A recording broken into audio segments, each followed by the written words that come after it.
Hello viewers, Assalamu alaikum rahmatullahi barakatuh. Adab for the Hindus.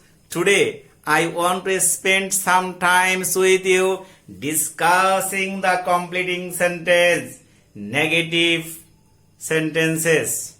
অর্থাৎ competing করতে গিয়ে যে বাক্যগুলো নেগেটিভের পর্যায়ে পড়ে, নেগেটিভ লিখতে হয়, নেগেটিভের কানেকশন থাকে, সেই সমস্ত সেন্টেন্স নিয়ে আজকে আমি তোমাদের সাথে শেয়ার করব এবং এখান থেকে তোমরা একটা কনক্রিট ডিসিশন, কনক্রিট লার্নিং নিয়ে তোমরা বাসায় ফিরবে এই বিশ্বাস রেখে ক্লাস শুরু করছি।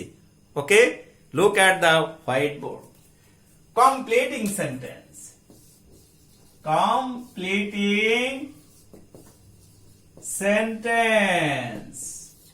প্রথমে যে নেগেটিভ বলবো, I wish or fancy.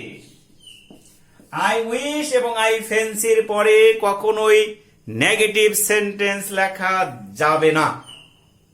Keep in heart, এটা মনের মধ্যে বিশ্বাস রাখতেই হবে। এরপরে যে নিয়মটি তোমাদের মনে রাখতে হবে, টেন্স, অর্থাৎ উইশ এবং ফ্যান্সি এর পরের বাক্যটি অবাস্তব পাস্ট ইনডিফিনিট টেন্স হয়, অর্থাৎ যেখানে ওয়াজ বসে সেখানে ওয়ারের ব্যবহার করতে হয়, যেখানে ওয়ার বসে সেখানে ওয়াজের ব্যবহার করতে হয়। আর অবাস্তব ভাব প্রকাশ করে এমন বাক্য দ্বারাই কমপ্লিটিং করতে হবে। অর্থাৎ যে আশা তুমি করছো বা বলছো কাকে, এটা কখনোই পূরণ হবে না, হওয়ার কোনো সুযোগ নাই বা নেই।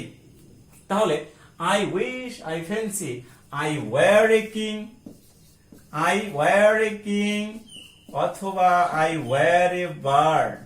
পাখি এবং রাজা হওয়ার সুযোগ নাই, সুযোগ একেবারে নির্মূল হয়ে গেছে। আফসোস করে বলছো, আফসোস করে কখনো কি নেগেটিভ বলে পজিটিভ ভাব প্রকাশ করে এরকম সেন্টেন্স বলতে হয়, আমরা বলে থাকি। তাহলে কি শিখলাম? আই উইশ অর ফ্যান্সি এর পরে নেগেটিভ সেন্টেন্স লেখা যাবে না, পাস্ট ইনডিফিনিট টেন্সের বাক্য দ্বারা কমপ্লিট করতে হবে।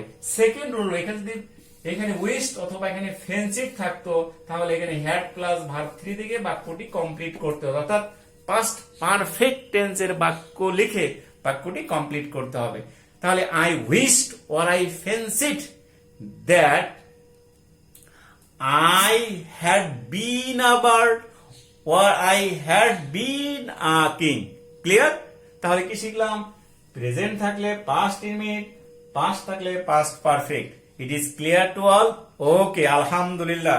নেক্সট নিয়ম সম্পর্কে আমি তোমাদের ধারণা দিব। যদি এরকম থাকে, it is high time, high time, এইখানে যদি থাকে পরের বাক্যটি পাস্ট ইনডিফিনিট টেন্স দ্বারা পূরণ করতে হবে। নেগেটিভ সেন্টেন্স লেখা যাবে না, যাবে না, যাবে না, হবে না, হবে না, মনে রাখতেই হবে। তাহলে it is high time I gave up, I gave up smoking. তাহলে এখানে কি ভার্ব টু মানে পাস্ট ইনডিফিনিট টেন্স। ঠিক এইখানে যদি ওয়াজ এর ব্যবহার থাকতো তাহলে এখানে কি হ্যাড প্লাস ভার্ব 3 লেগে বাক্যটি কমপ্লিট করতে হতো। অর্থাৎ it was high time I had given up smoking, it was high time, it was high time I had given up smoking. প্রিয় ভিউয়ার্স, ক্লিয়ার? বুঝতে সমস্যা হচ্ছে? নিঃসন্দেহে নয়। Clear concept? Okay, next. যদি কমপ্লিটিং সেন্টেন্সের মধ্যে নাইদার, নাইদার, নট এই বাক্যটির দুটি অংশই নেগেটিভ অর্থ প্রকাশ করে। নতুন করে no, not, never, hardly, barely, scarcely লেখা যাবে না, তার কোনো সুযোগ নাই, মনে রাখতে হবে। প্রিয় ভিউয়ার্স, তাহলে আমি ভাতও খাবো না, কলেজেও যাব না, তাহলে কি হবে? I shall neither eat nor go to college. প্রিয় ভিউয়ার্স, তাহলে এই বাক্যটি ফিউচার, এই বাক্যটি ফিউচার, এখানে নতুন করে শ্যাল বা উইল লেখা দরকার নেই। নো নট তো লেখাই যাবে না, কারণ দুটি অংশই নেগেটিভ অর্থ প্রকাশ করেছে এখানে। ক্লিয়ার? নেক্সট সূত্রের দিকে আমি আলোচনা করব। যদি বাট ফর থাকে অর্থাৎ স্যার, হ্যাঁ, তোমাকে ছাড়া আমি বাঁচতে পারি না, কি হবে? I can not live but for you, তোমার সাহায্য দ্বারা আমি কাজটি করতে পারি না, but for your help I can't do this. তাহলে কি শিখলাম? বাট ফর থাকলে বাট ফর এর বাংলা হচ্ছে ব্যতীত, ছাড়া, অপর বাক্যটি নেগেটিভ লিখতেই হবে, না হলে কমপ্লিটিং হবে না, হবে না, হবে না। নেক্সট,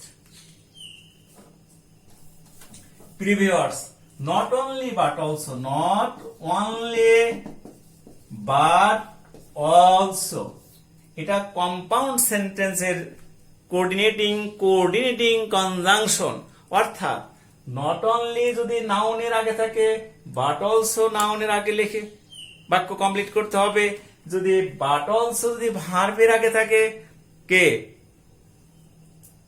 যদি অনলি, নট অনলি যদি ভার্বের আগে থাকে, তাহলে বাট অলসো ভার্ব লিখে বাক্যটি কমপ্লিট করতে হবে। লক্ষ্য করো, I it not only fish, তাহলে বাট, এখানে ফিশ আছে, ফিশের সমগোত্রীয় নাউন কি? মিট হতে পারে, তার মিট লিখলাম। অলসো অলসো কি ছিল এখান থেকে? তাহলে ফিশ নাউনের আগে ছিল নট অনলি, তাহলে বাট অলসো মিট নাউনের আগে লিখলাম। এভাবে বাক্য লিখে কমপ্লিটিং করতে হবে প্রিভিয়াস। নেক্সট, আরেকটি গুরুত্বপূর্ণ নেগেটিভ কমপ্লিটিং সম্পর্কে তোমাদের সাথে আমি শেয়ার করছি। ইন কেস এর বাংলা এখানে নট, যদি কি না। ইন কেস মানে কি? যদি কি না। তাহলে ইন কেস এর আগের বাক্যটি ফিউচার টেন্স হবে, ইন কেস এর পরের বাক্যটি নেগেটিভ সেন্টেন্স লেখা যাবে না, অর্থাৎ প্রেজেন্ট ইনডিফিনিটেন্সের পজিটিভ বাক্য দ্বারা কমপ্লিটিং করতেই হবে এখানে। তাহলে দেখো, I shall fail in case I read, Bangla তো এরকম, যদি আমি না পড়ি আমি ফেল করব। তাহলে ইন কেস এর মধ্যে নট লুকায়িত আছে, পরে নতুন করে নট লেখার, ডু নট লেখার কোনো সুযোগ নাই, লেখলেই ভুল হবে। এখানে বাংলা হবে একরকম, ইংরেজি হয় একরকম, কারণ ইন কেস এর মধ্যে নট শব্দটি লুকায়িত আছে। ইন কেস এর সাথে আরেকটি শব্দের হুবহু মিল আছে, সেই শব্দটি সম্পর্কে তোমাদের শেয়ার করছে এখন। লেস্ট, এখানে নট লুকায়িত আছে। লেস্ট শব্দের বাংলা অর্থ হলো তা না হলে, ইহা ছাড়া ইত্যাদি, ভয়ে ভয়ে, এরকম অর্থ প্রকাশ করে। কিভাবে পূরণ করব? ইন লেস্ট এর আগের বাক্যটি এনি টেন্স, যে কোনো টেন্স হতে পারে, তবে লেস্ট এর পরে সাবজেক্ট হবে, সাবজেক্টের পরে শুড এর ব্যবহার করতেই হবে। তারপরে নেগেটিভ ভার্ব হবে। নেগেটিভ ভার্ব মানে কি? নো নট হবে না, নেগেটিভ অর্থ প্রকাশ করে এরকম ভার্ব বাক্যটি কমপ্লিট করতে হবে। যেমন পাস এর নেগেটিভ কি? ফেইল। ক্যাশ এর নেগেটিভ কি? মিস। এনজয় এর ইয়া কি? বোর। ওকে, এরকম নেগেটিভ শব্দরা কমপ্লিটিং করতে হবে। লক্ষ্য করো উদাহরণের দিকে। Read mindfully, lest you should fail. এখানে should not পাস লেখা যাবে না, অর্থাৎ lest এর পরে নো নট বসানো হারাম, এরপরে নো নট লেখা একেবারে নিষিদ্ধ, হারাম। ক্লিয়ার? তাহলে কি শিখলাম? lest এর আগের বাক্যটি যে কোনো টেন্স, lest এর পরে সাবজেক্ট, তারপরে should, নো নট ব্যবহার করার কোনো সুযোগ নেই। Clear previous? নেক্সট শব্দটি আমি আলোচনা করব, হার্ডলি, স্কার্সলি, নো সোনার। ধরে নাও যে নো সোনার আছে, অথবা হার্ডলি আছে, অথবা স্কার্সলি আছে। এই তিনটি বাক্যের সাধারণ এরপরে হ্যাড থাকে, তারপরে সাবজেক্ট, তারপরে ভার্ব 3। যদি নো সোনার থাকে, এখানে দেন থাকবে, আর যে হার্ডলি বা স্কার্সলি থাকে তাহলে বিফোর থাকবে অথবা হোয়েন থাকবে, থাকার পরে এখানে সাবজেক্ট প্লাস ভার্ব টু দ্বারা বাক্যটি কমপ্লিট করতে হবে। কি শিখলাম এখান থেকে?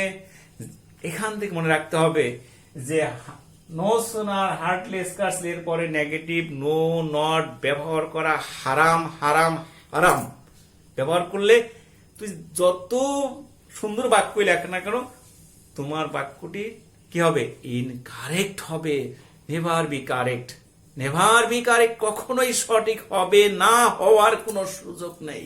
তাহলে প্রিয় ভিউয়ার্স, ধরে নাও no sooner had I gone to school then I met my friend, অথবা hardly scarcely had I gone to school কি when or before I met my friend. তাহলে এই যে কনজাংশন, মাঝে যে কনজাংশনের পরে পাস্ট ইমিটেন্স, পরের আগের বাক্যটি পাস্ট পারফেক্ট টেন্স। তাহলে পাস্ট ইমিট পাস্ট পারফেক্ট। তবে এখানে যদি প্রেজেন্ট টেন্স থাকে এখানে প্রেজেন্ট টেন্স হবে। এই হ্যাডের জায়গায় ডু ডাজ এর ব্যবহার করতে হবে। এর সম্পর্কে এই বাক্যগুলো বলে ইমপ্যাথিক সেন্টেন্সের উপরে আমি আলাদা করে নতুন করে একটি ভিডিও আপলোড করেছি, তোমরা দেখে নিলে অবশ্যই তোমাদের ক্লিয়ার কনসেপ্ট আসবে ইনশাআল্লাহ। Next,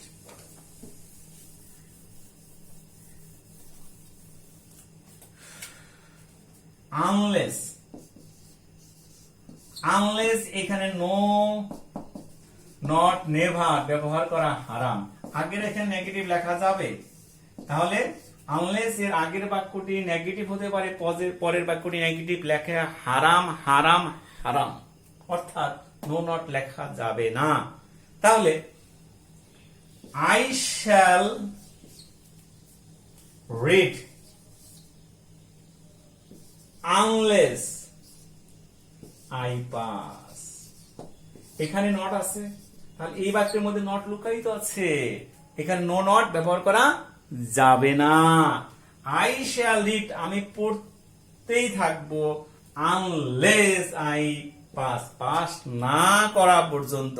clear? ঠিক এইখানে আনলেস এর পরিবর্তে আনটিল ব্যবহার করলে একই রকম হবে। Until until until I pass একই রকম। তবে প্রিয় ভিউয়ার্স, এই দুটি শব্দের পরিবর্তে যদি টিল শব্দটি লিখি তাহলে এইখানে নো নট নেভার ব্যবহার করা যাবে। আই শ্যাল রিড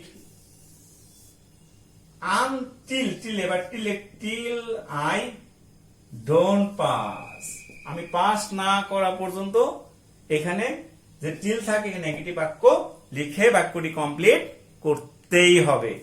নেক্সট,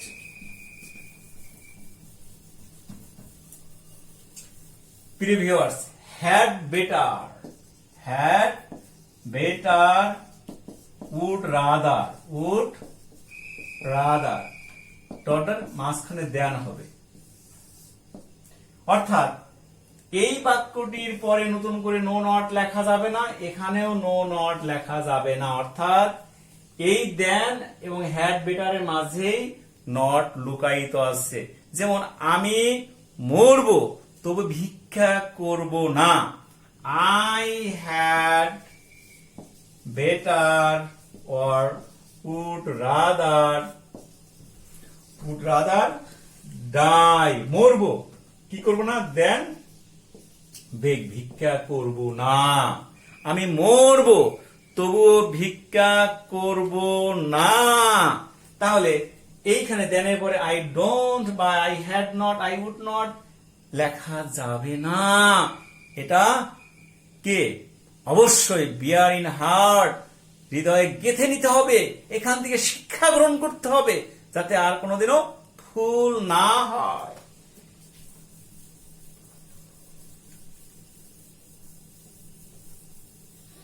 প্রিয় ভিউয়ার্স, আজকের এই আলোচনা থেকে আমরা যা শিখলাম এটা যদি আমরা বাসায় প্র্যাকটিস করি, এখান থেকে যদি ক্লিয়ার কনসেপ্ট তোমরা গ্রহণ করে থাকো, তাহলে আমার বিশ্বাস এই নেগেটিভ যে কমপ্লিটিং সেন্টেন্স আর জীবনেও ভুল হবে না, হওয়ার কোনো সুযোগ নাই। তোমাদের সুস্বাস্থ্য এবং তোমাদের সাফল্য কামনা করে বিদায় নিচ্ছি। আল্লাহ হাফেজ।